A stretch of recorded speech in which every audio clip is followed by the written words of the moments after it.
By the way, the Patriots won. And again, last 2 weekends, Patriots, the best detail-oriented team I've ever seen. They're obsessed on it. Not about fun, about grinding. They won by a yard yesterday. They won by a play the week before. And this is the way it works every year for New England. They win their playoff games by this much. Every Super Bowl the Patriots have been in, all 8 have been won or lost by a field goal. That's just the way all of them work. That's why they're obsessed with details. By the way, everybody's fallen in love. And I watched them yesterday, and Gronk got hurt, and he doesn't play, and Sony Michel doesn't play much, and it's in Chicago, and once again they dropped 38 points, 4 straight games, 38-38, 43-38. They're first in the NFL in the last 4 games in wins, in points, in point differential, and first downs, and they're doing it. Gronk wasn't there. Philadelphia, I don't want to hear excuses. Sony Michel got hurt. I don't want to hear about Philadelphia's excuses for running backs. They're rebuilding their offensive line. They've got a new left tackle. They don't have Dion Lewis. They don't have Malcolm Butler. They don't have Danny Amendola. They don't have Nate Solder. And here they go again in October, and they look like the best team in the National Football League. And I know we're celebrating the Rams, and I know we're celebrating the Chiefs, and I understand that they're flashy and fun. Abs and bikinis at the beach and the Frisbees going around with Patrick Mahomes and Jared Goff and the sand and the boogie boards. But John Goulet, you hear the music too, don't you? You know there's something out there in the water. And you're up there on your paddleboard, Chiefs.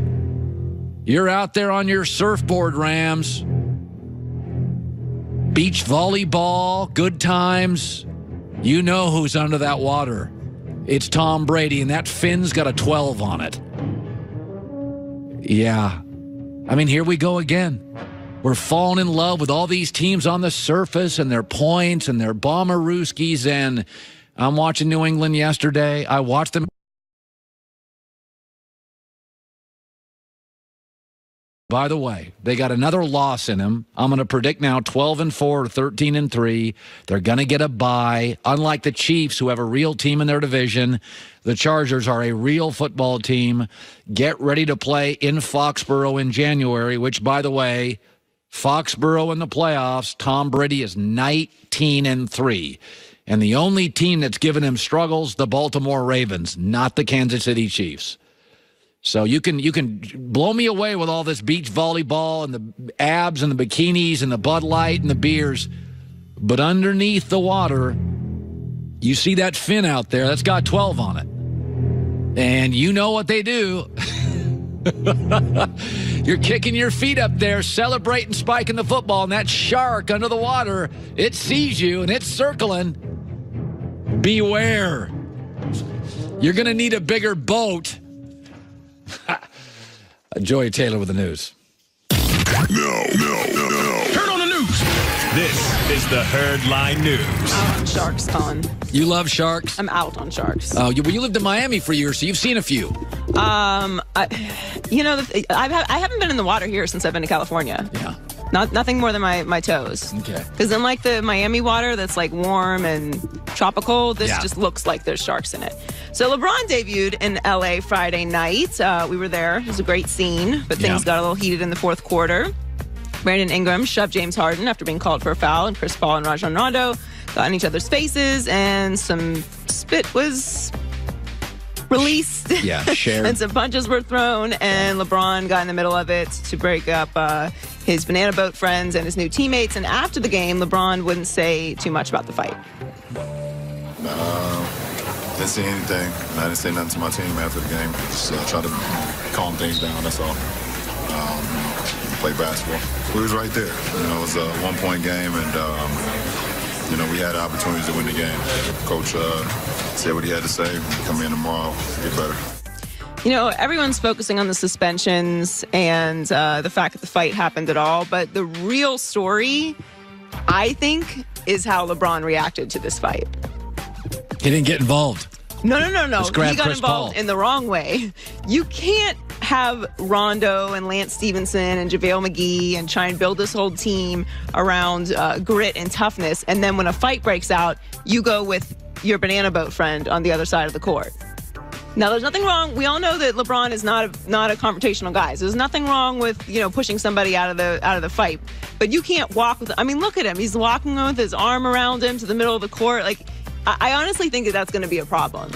They're going to have a conversation about it for sure. I've got more thoughts coming up on this. I thought it was a.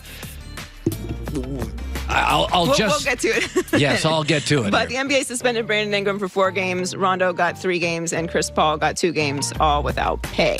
So you just mentioned it. The Chiefs laid on the Bengals last night, 45-10. Patrick Mahomes continues to light up that stat sheet. And yesterday he threw 4 touchdown passes, which gives him 22 touchdown passes in the first 8 games of his career, breaking the previous record of 21 set by Kurt Warner. Yeah. And Mahomes continues to remain surprised but humble.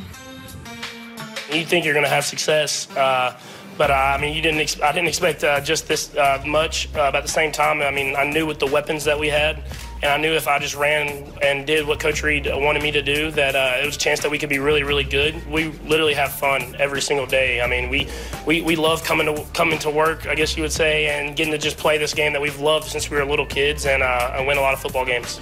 Now, the good news for them, because their defense is not great, the good news is they're going to get Eric Berry back at safety, who's just absolutely phenomenal. And they're going to get Justin Houston, the pass rusher, back to go along with Dee Ford. So, listen, their defense isn't great right now, but the good news is they are getting a pass rusher and probably the most talented safety in football back. So the offense is going to be fine, although I will say Kansas City gets a little windy and a little wet and a little cold.